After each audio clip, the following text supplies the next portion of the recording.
오늘 말씀은 사도행전 9장 32절에서 10장 23절 이방을 향한 문이라는 제목으로 은혜를 받고자 합니다.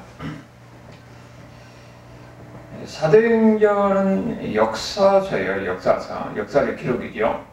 복음이 어떻게 확장되어가는가 하는 것을 이야기해주고 있는데, 지금까지 우리가 봤던 것을 이렇게 돌이켜보면은 하나님의 일은, 하나님의 하시는 일은 아주 친밀하게 하나님께서 준비하시고 계획하시고 또 사람을 다루시고 환경을 바꾸시고 일하시구나 하는 것을 느낍니다.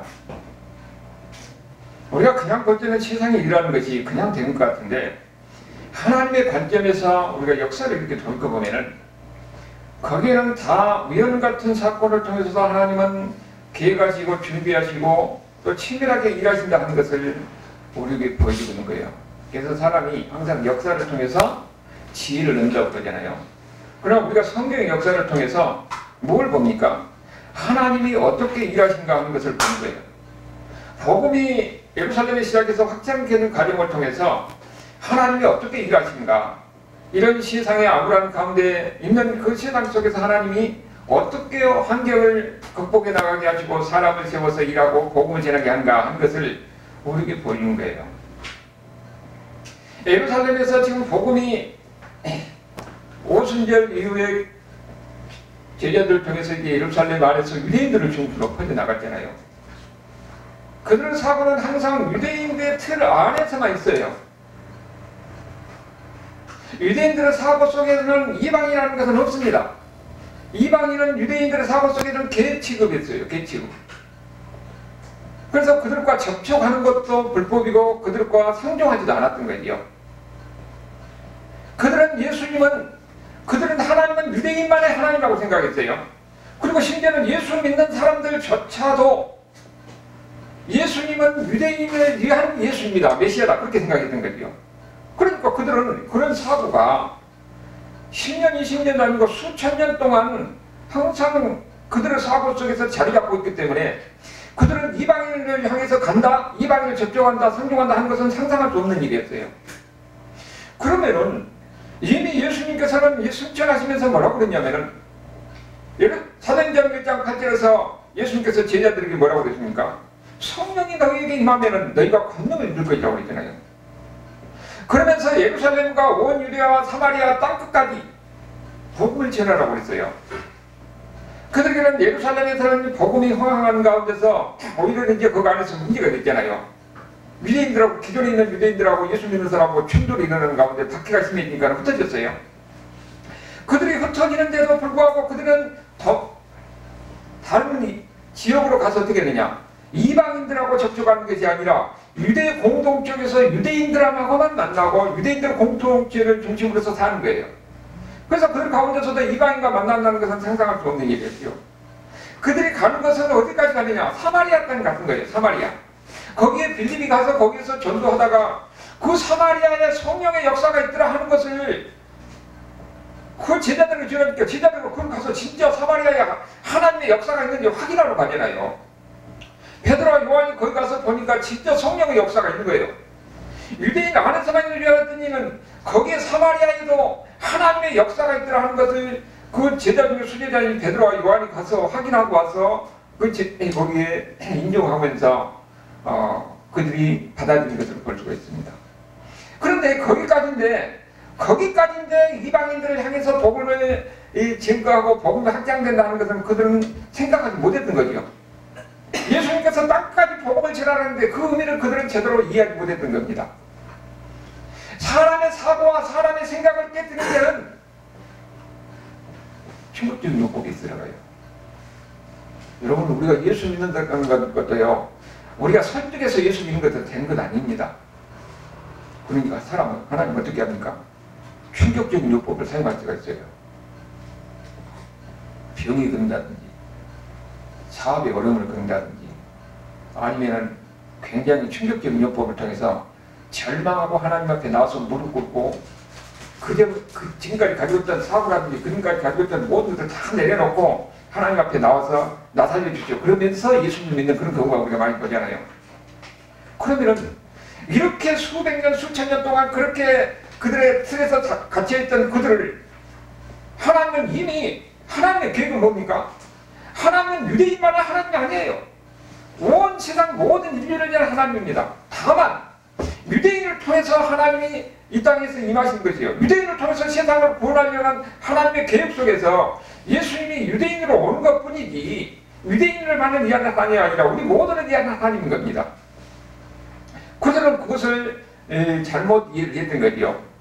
그러면은 이제 복음이 예루살렘에서 이제 충만해서 거기서 이제 밖에 퍼져나가는데 그러면은 이방을 향해서 복음이 퍼져나가는데 그럼 어떻게 할 것이냐?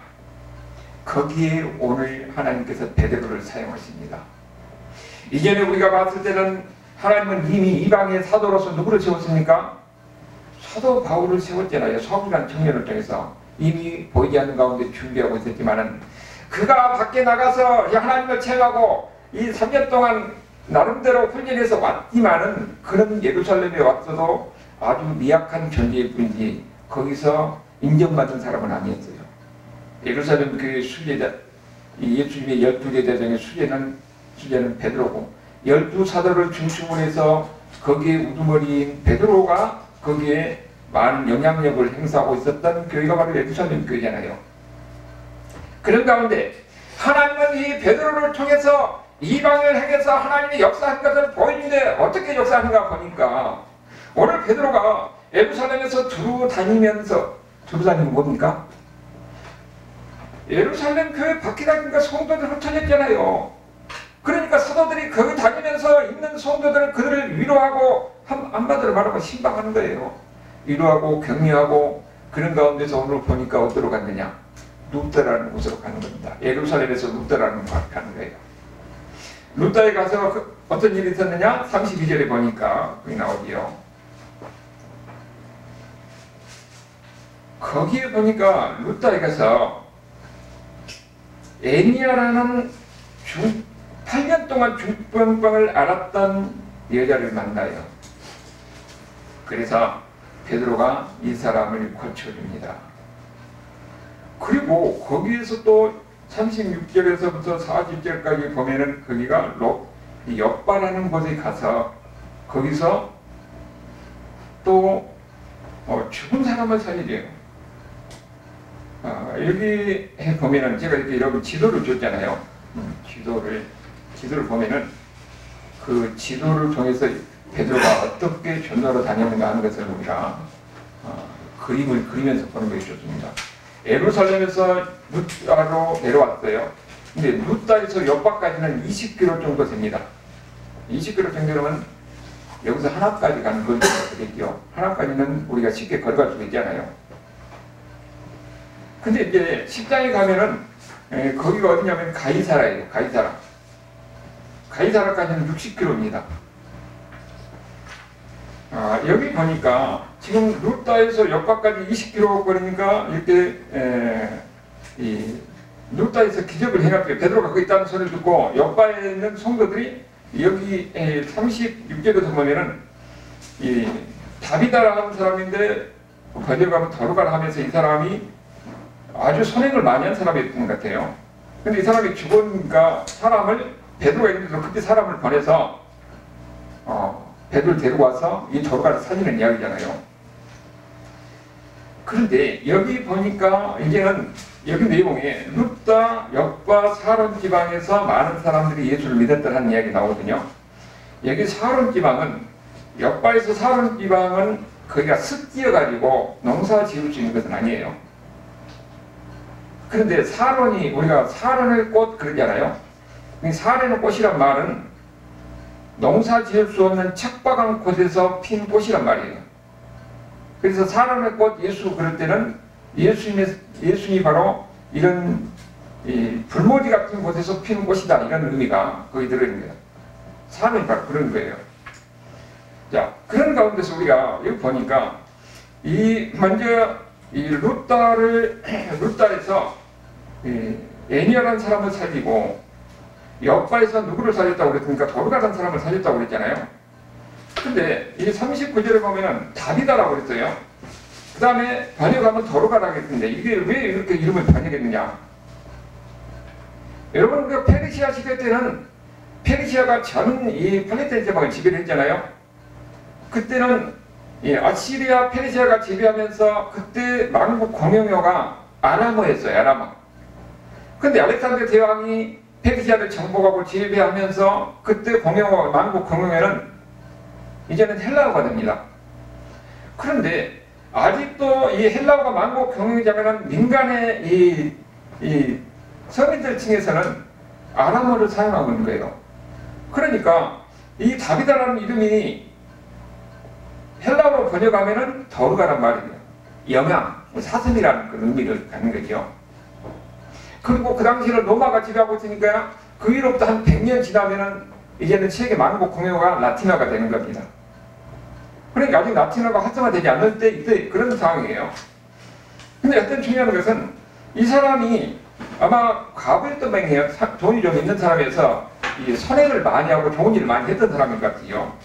근데 이 사람이 죽으니까 그 베드로의 소식을 듣고 베드로에게 급히 보내서 불러서 베드로가 기도했더니 나았더라 하는 이야기가 오늘 이야기예요. 이게 지금 9장에서 나오는 이야기죠. 우리가 이 두 가지 이야기를 통해서 뭘 우리가 볼 수가 있냐면은 하나님이 인도하신 거예요. 하나님이 인도하신 가운데 역사가 있는데 여기 두 지역이 왜 중요합니까? 이방 지역이에요. 이방 사람들이 사는 곳이에요. 베드로가 예루살렘 쪽에서는 하나님의 역사가 있는 것을 그들은 다 목격하고 그들을 경험했습니다. 베드로가 흩어져 있는 성도들을 향해서 그들을 위로하고 그들을 격려하러 방문하는 과정에서 이방 땅에 갔는데 거기에 이런 루다를 가고 옆바를 갔던 거예요. 거기에 보니까는 어떻습니까? 8년 동안 중풍병자를 기도했더니 그가 고침받는 역사가 일어나는 거예요. 이방 땅에서도 하나님의 역사가 있는 것을 베드로가 직접 경험한 겁니다. 그리고 여기에 또 가까운 데 있는 옆바에서도 마찬가지예요. 여기서도 죽은 사람을 살리는 거예요. 죽은 사람을. 베드로가 한 것이 아니라 하나님이 베드로를 통해서 이 이방 땅에서 역사가 일어나는 것을 베드로가 경험하게 하는 겁니다. 그리고 이거 우리가 자세히 보면은 뭘 알 수가 있냐면은 우리가 이 32절에서 35절까지 이야기가 애니아라는 사람을 살리는데 어떻게 하는가 보니까 34절에 베드로가 이렇게 애니아야 예수 그리스도께서 너를 낫게 하신다 하시니 일어나 내 자리를 정돈하라. 한때 그가 일어났더라고 그랬죠. 이것이 뭐라고 비슷하냐면은 예수님이 중풍병자를 고칠 때 일하고 똑같아요. 예수님이 베데스다 연못에서 그 중풍병에 걸려서 누워있는 사람을 뭐라고 합니까? 일어나서 내 자리를 가지고 일어나라 하니까 그가 자리를 가지고 일어나서 걸어가서 갔더라 하는 거예요. 지금 베드로는 예수님이 하는 그 모습 그대로 중풍병자들이 한 겁니다. 그랬더니 거기서 그대로 기적이 일어나는 거예요. 예수님이 거기서 예루살렘에서 베데스다 연못에서 했던 기적이 여기 지금 이방 땅에서도 베드로가 예수님 한 대로 그대로 따라서 했더니 기적이 일어나는 거예요. 그리고 그 다음에 이제는 옆바에 가서도 마찬가지입니다. 옆바에서 가서 보니까 40절에 지금 이 사람이 죽은 사람이잖아요. 죽은 사람인데 뭐라고 그럽니까? 베드로가 사람을 다 내보내고 예수님도 지금 어떻습니까? 회당장 야이로의 딸을 살리는 거랑 장면하고 똑같아요. 여기 회당장 야이로 딸을 살릴 때도 다 내보냈어요. 여기서 다 내보내고 무릎 꿇고 기도하여 돌이켜 시체를 향하여 이르되 다비다야 일어나라 하니 그가 눈을 떠 베드로를 보고 일어났다. 여기 다비다야 일어나라 한데 일어나란 말이 아람어로 쿰이에요. 그럼 여기 뭡니까? 다비다 쿰 했다는 거예요. 그럼 해당장 야이로는 뭐라고 합니까? 해당장 야이로는 다비다 쿰 그랬어요. 예수님이. 다비다는 소녀란 말이군요. 소녀야 일어나라 하니까 그거 살아나는 거예요. 여기 베드로는 지금 예수님이 한 그대로 한 겁니다. 다비다 쿰 하니까 여기서 지금 이 죽은 사람이 살아나는 거예요. 지금 예수님이 했던 그런 기적의 역사가 어디서 일어나고 있는 겁니까? 이방 땅에서 일어나고 있는 거예요. 이방 땅에서. 여러분 이걸 지금 보면은 지금 무엇을 우리가 느낄 수가 있습니까? 베드로가 마음에 이방인은 그런 상대적과 하고 상종적 단하는 계치고 받았던 사람들이 그러니까 접촉도 안 했는데 이방 땅에서 보니까는 베드로가 복음을 전하고 예수님 이름으로 기도하고 예수님 한 대로 그대로 했더니 기적이 일어나는 거예요. 그러면 어떻게 됩니까? 이걸 보고 베드로 마음이 서서히 열리는 겁니다. 이걸 보면은 베드로가 일로 한 가지다. 그는 자기 일을 했지만은 하나님은 하나님의 보이지 않는 가운데서 이방 땅에서 이런 역사가 일어나도록 하나님께서 계획하시고 그의 마음을 열려고 하는 하나님의 치밀한 계획 속에서 이런 역사가 일어나는 거예요. 우리가 보면은 하나님은 갑자기 모든 것을 하는 것이 아니라 우리 인간이라는 것은 우리 마음을 서서히 우리 생각을 변하고 사고를 변하고 하기 위해서 서서히 하나하나 경험하기 위해서 그래서 나중에 하나님의 뜻이 무엇인가를 알고 거기에 순종하게 하는 겁니다. 여기서 지금 그런 일이 일어나고 있는 거예요. 하나님이 지금 어떻게 일하신가 하는 것을 우리에게 보이는 거죠.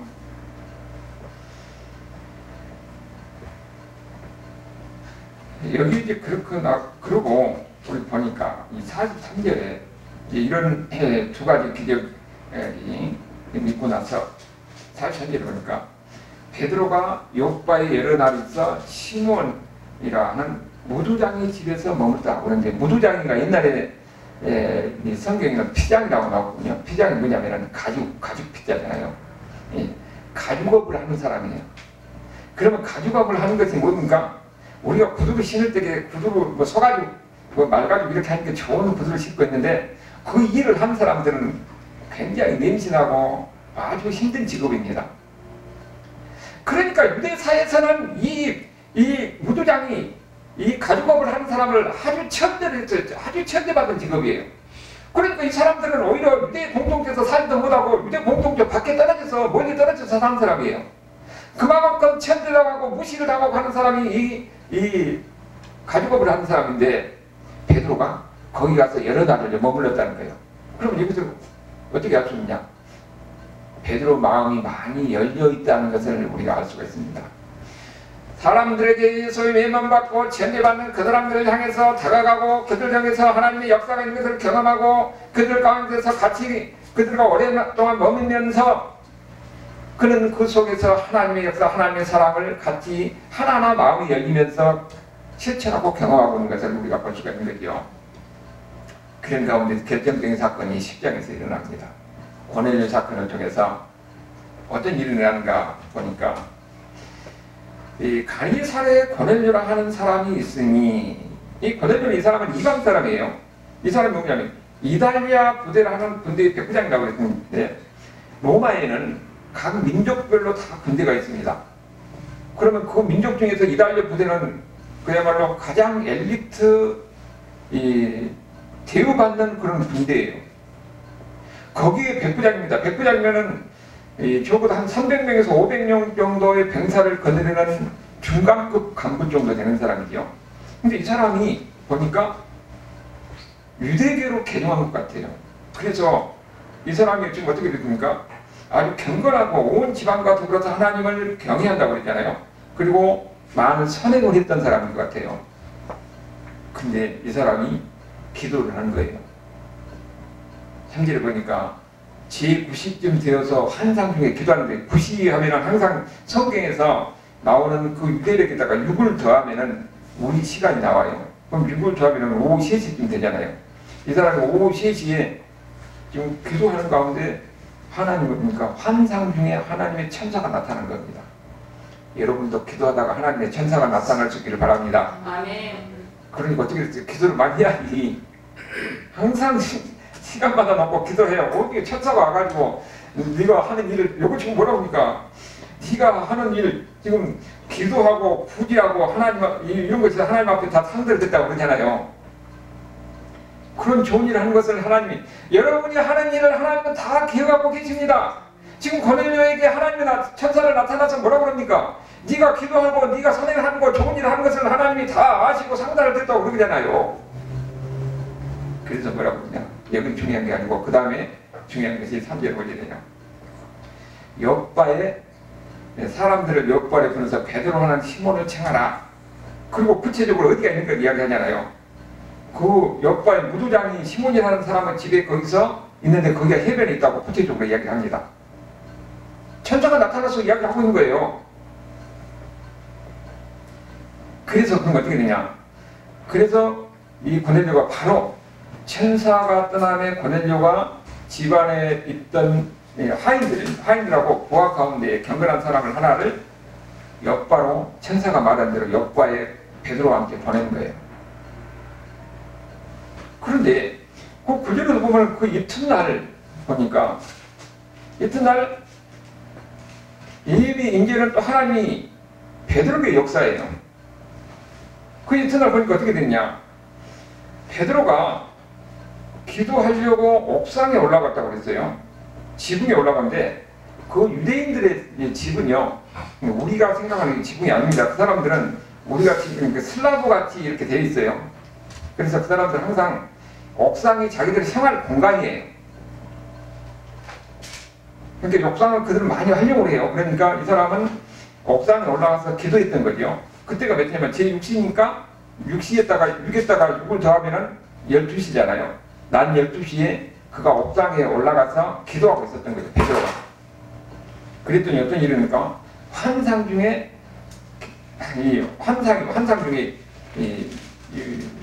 여기 12절에서 그 이야기 나오는 거예요. 지금 어디 보니까 하늘에서 보자기 같은 거 내려왔어요. 이렇게 달려가지고 거기 보니까 짐승들이 많이 있는 겁니다. 기는 짐승도 있고 여러 가지 짐승도 있는 거예요. 근데 뭐라고 그래요? 그 짐승들을 베드로에게 잡아먹으라고 그러는 거예요.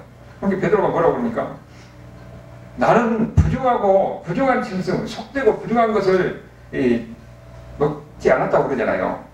그러니까 하나님은 하나님이 깨끗하게 한 것을 네가 속되다 하지 말라 이렇게 얘기해요. 이거 보면은 레위기 11장에 보면은 이미 구약의 레위기 11장에서 하나님은 이미 이스라엘 백성들에게 속된 것과 부정한 것을 이미 구분해 줬어요. 부정한 것은 뭡니까? 이스라엘 백성들이 부정한 이 먹을 수 있는 것과 먹을 수 없는 것을 이렇게 구분해 주면서 이것이 정결한 것, 부정한 것, 짐승으로 구분해 줬어요. 바다의 고기는 비늘이 없는 것은 부정한 것이기 때문에 그걸 먹으면 안 돼요. 그러니까 여러분 구약시대로 이야기하면 짱을 먹으면 안 됩니다. 여러분 짱을 많이 먹잖아요. 근데 저기 안식교에 있는 사람들 진짜 그대로 해요. 이거 하나님은 깨끗하게 했다 하는데 그 사람들은 다 깨끗하게 하는 것처럼 생각하고 이렇게 합니다. 그 다음에 여러분 짐승 중에서 대세기인지를 알아는 것, 굽이 갈라지지 않은 것. 돼지는 왜 돼지를 안 먹습니까? 굽이 안 갈라졌으니까. 그러니까 돼지고기 구약시대에서 유대인들은 안 먹는 거예요. 하나님의 이것이 어떤 기준이 과학적 기준이 되는 게 아닙니다. 우리는 옳고 그런 것은 하나님이 이것이 옳다 하면 우리는 무조건 그대로 옳은 거예요. 하나님이 아니다 하면 아닌 겁니다. 하나님이 그들을 이렇게 해서 그들을 하나님의 말씀을 지키는 것이 중요한 거예요. 구약시대는 그렇게 지켰던 겁니다. 그런데 이 말이 지금 우리는 지금 무엇을 이야기해 주십니까? 그들은 이방인들을 개침하고 더러운 사람 취급하고 성경독지 안 했잖아요. 이 환상을 통해서 하나님은 뭘 그린 거예요? 이제 그들이 부정하게 여겼던 그 이방인들도 하나님은 깨끗하게 해서 그들과 상종할 수 있다 하는 것을 보여준 겁니다. 그 환상을 통해서. 그래서 15절에서 뭐라고 그러냐면은 두 번 소리가 있으되 하나님께서 깨끗하게 하신 것을 내가 속되다 하지 말라 그랬어요. 구약시대 때는 하나님이 어떻게 했습니까? 이미 그들을 구별해가지고 이미 속된 거 부정한 거 구별해서 그들을 부정한 것을 먹지 말라 그렇게 했어요. 그런데 이제는 어떠냐? 신약시대 와서는 예수님 시대에 와서 환상을 저기서 보일 때 하나님 뭐라고 했습니까? 그들도 이제는 하나님이 깨끗하게 했다는 거예요. 하나님이 깨끗하게 한 것을 더럽다고 부정하다고 이야기하지 말라고. 이제는 모두가 다 깨끗하다는 겁니다. 그런데 우리는 이가 무슨 뜻인지 알지만 베드로는 당시 무슨 뜻인지 모르잖아요. 무슨 뜻인지 모르고 있을 때에 그때 타이밍이 정확하게 17절을 보니까 사람이 밖에서 찾아온 겁니다. 10절에 보니까 베드로가 본 바 환상이 무슨 뜻인지 속으로 생각을 의아해할 때에 고넬료가 보낸 사람들이 문 밖에서 들어왔다. 여러분 우리가 시간을 계산하는 거죠. 고넬료가 오후 3시에 천사가 와서 지금 욥바에 거기에 무두장이 집에 베드로가 있으니까 사람을 보내서 베드로를 청하라고 그랬잖아요. 그때가 오후 3시예요. 그러면 베드로가 그 다음 날 낮 12시에 기도하고 있는데 그 환상 중에 이런 기적이 나타난 거예요. 그런데 그때 이 환상에서 이걸 보고 무슨 뜻인가 할 때에 여기 보니까는 이 17절을 보니까 이미 고넬료가 본 이 사람들이 거기에 나와서 베드로를 찾고 있는 겁니다. 우리가 아까 뭐라고 했어요? 옆바에서 가이사라까지 60km라고 했잖아요. 60km면은 지금 이튿날 그 다음날 갔어요. 얼마나 그랬겠습니까? 오후 3시 그렇다면 밤늦게까지 그러면 9시까지 그렇다 하면 6시간 걷고 그 다음날 자고 새벽에 걸어서 아침 6시부터 12시까지 걸었으면 거의 또 6시간 그러면 12시간을 걸었잖아요. 12시간을 60km 걸었으면 한 1시간에 5km는 걸었다 하면 굉장히 빠른 걸음으로 간 겁니다. 그래서 경건한 사람을 보내는 거예요. 말 잘 듣는 사람을 보내는 겁니다. 하나님의 신실한 사람을 보내는 거예요. 그리고 그 정확하니 여러분 생각해보세요. 하나님이 지금 이 두 사람을 보냈는데 고넬료가 보냈어요. 그런데 고넬료가 베드로가 환상을 보고 이것이 무슨 뜻인가 하고 있을 때 밖에서 눈을 두들고 있는 겁니다. 정확한 그 타임에 맞춰서 지금 여기 고넬료가 보낸 사람이 나타난 거예요. 그런데 베드로라는 사람이 여기 있느냐? 그러니까 베드로가 그 환상 중에 생각을 할 때, 환상에 대해 생각할 때에 성령께서 그에게 말씀하신 겁니다. 두 사람이 너를 찾으니 일어나서 내가 의심하지 말고 함께 가라. 네가 그를 보내느니라. 성령께서 너를 찾는 사람, 두 사람을 너를 찾으려고 두 사람이 왔는가? 그 사람 의심하지 말고 가라는 겁니다. 지금 환상을 보여주고 그 다음에 직접 성령께서 말씀하시면서 두 사람이 너를 찾으러 왔는데 그 사람은 내가 보낸 사람이니까 너는 그 사람을 의심하지 말고 따라가라고 이야기하는 거예요. 여러분 우리가 이걸 보면은 우리가 그냥 쉽게 하나님이 말씀하시니까 쉽게 따라가면 따라갈 수 있겠지 이렇게 이야기할 수가 있는데 일반적으로는 안 갑니다. 왜 안 가게 해요? 이방인들과 접촉하는 것은 불법이에요. 그 당시 유대 사이에서는. 그러니까 가고 싶어도 갈 수가 없는 거예요. 왜냐면은 갔다가는 그게 어떻게 됐어요? 잘못하면 자기가 맞아 죽을 수가 있어요. 그 유대 사이에서 고넬료는 바로 이방인이잖아요. 다른 사람에게 공급 같은 그 봅시다. 10장 28절에 보면 뭐라고 했습니까? 이르되 유대인으로서 이방인과 교제하여 가까이 하는 것은 불이법인 줄 너희도 알거니와. 이방인과 가까이 가서는 이법이라고 이야기해요. 그리고 이로 인해서 베드로가 공격을 당한 것이 11장 2절 3절에 보면은 베드로가 예루살렘에 올라갔을 때 할례자들이 비난하여 할례자들이 유대인들이 말한 거예요.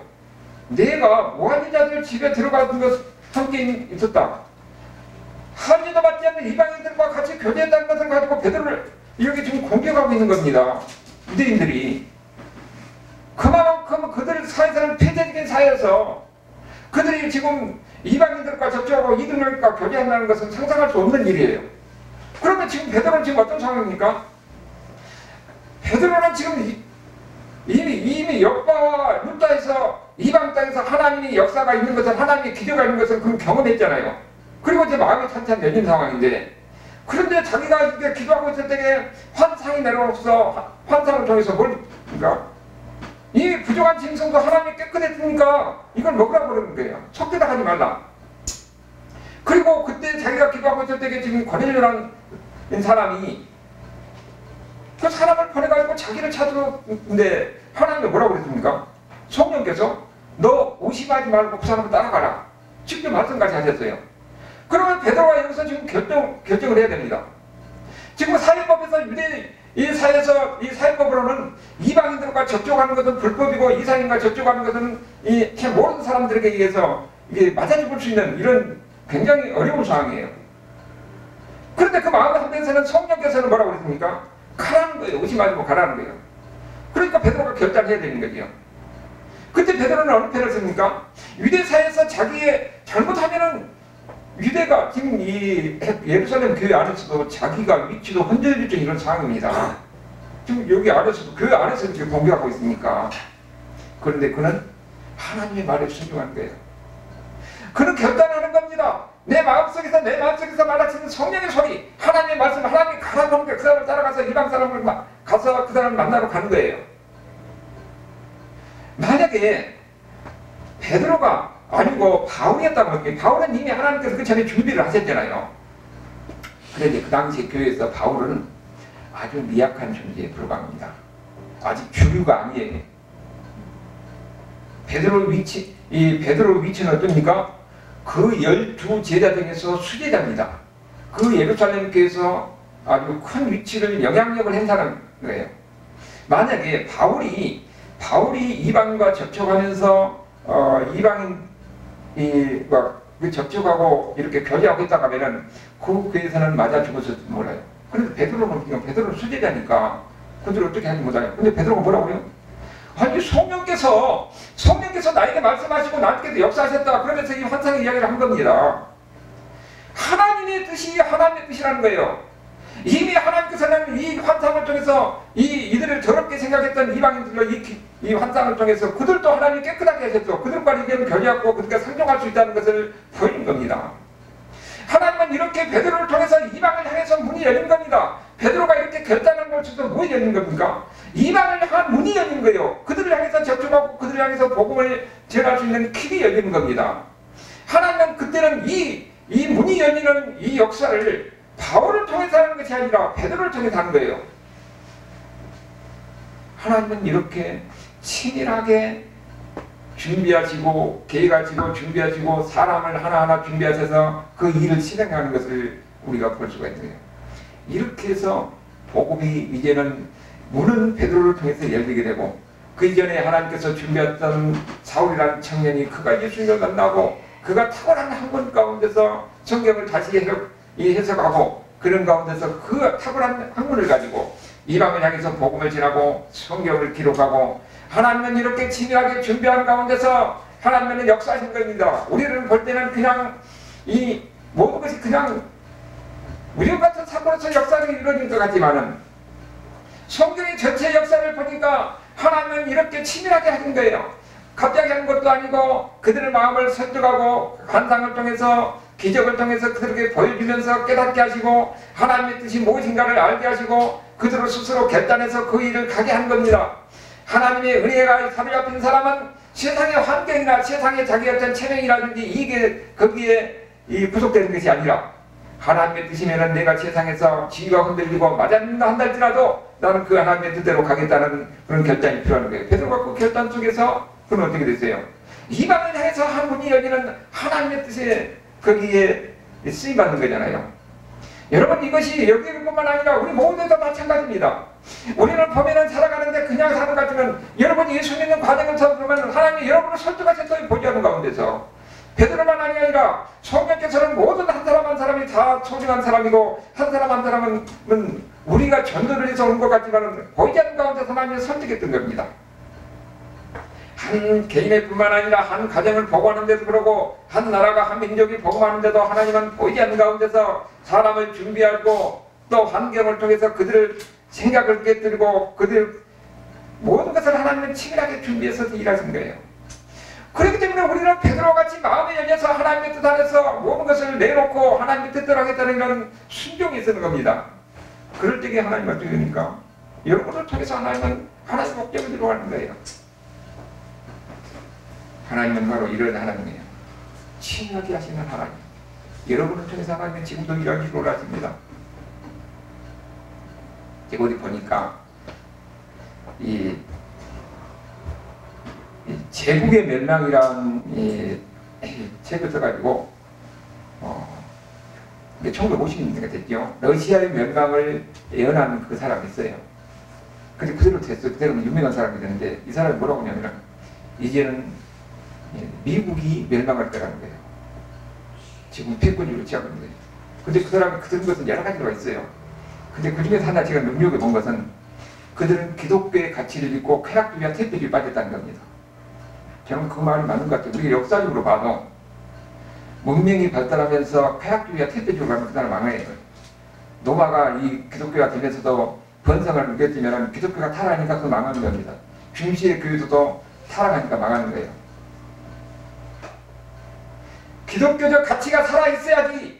그래야 그 나라가 살아나고 그 개인이 살고 하는 겁니다. 쾌락주의 태폐주의 하면은 나라가 망하고 민족이 망하고 문명이 망하는 거예요. 그래서 하나님은 계속적으로 역사 속에서 그들에게 준비한 사람을 통해서 그들에게 복음을 다시 전하기 위해서 이렇게 세계에 준비하는 겁니다. 어떻게 보면 트럼프가 기독교적 지금 굉장히 뭐 이상한 일을 하고 있지만은 그 소비적 관점에서는 기독교적 가치를 채우기 위해서 그 사람 상당히 저는 그런 관점에서 보니까 이건 하나님이 그냥 하는 것 하나님이 채운 사람인가 이런 생각도 들어요. 거기 보면 군대에서부터 동성애 다 퇴폐하고 운동선수에서 성전한 사람 다 쫓아내고 오직 기독교 가치를 바르게 세우는 게 다잖아요. 하나님은 우리가 모르지만 지난날 온 이 100년 지나고 200년 지나고 지난날 보면은 하나님이 어떻게 해서 그 망해가는 그 나라를 어떻게 세우는가 하는 것을 볼 수가 있습니다. 우리 개인도 마찬가지예요. 우리는 지금 오직 세상의 그 문명 문화 속에서 우리는 모든 것을 즐기고 마음껏 이렇게 사는 것이 우리가 평안하고 복음 같지만은 그러나 중요한 것은 우리는 하나님의 말씀 안에서 바로 사는 것이 우리에게 복인 거예요. 하나님의 말씀 안에서 살고 하나님의 이 기독교적 가치를 우리가 실천하고 살 적에 거기에 하나님의 은혜가 있고 하나님의 역사가 있는 겁니다. 하나님은 그래서 망해가는 그들을 향해서 하나님은 사람을 준비하고 사람을 통해서 보내서 그들의 기독교 가치를 바로 세우고 그러면서 교회를 바로 세우는 겁니다. 오늘 그런 일은 우리 가운데서도 있을 수 있다는 것을 우리가 항상 경각하는 거죠. 하나님은 이렇게 일하신 거예요. 그래서 복음이 이제는 온 세상에 퍼져서 결국 우리에게까지 오는 겁니다. 여기에 여러분도 쓰임받는 하나님의 사람들이 될 수 있기를 주님의 이름으로 축원합니다. 하나님 감사합니다.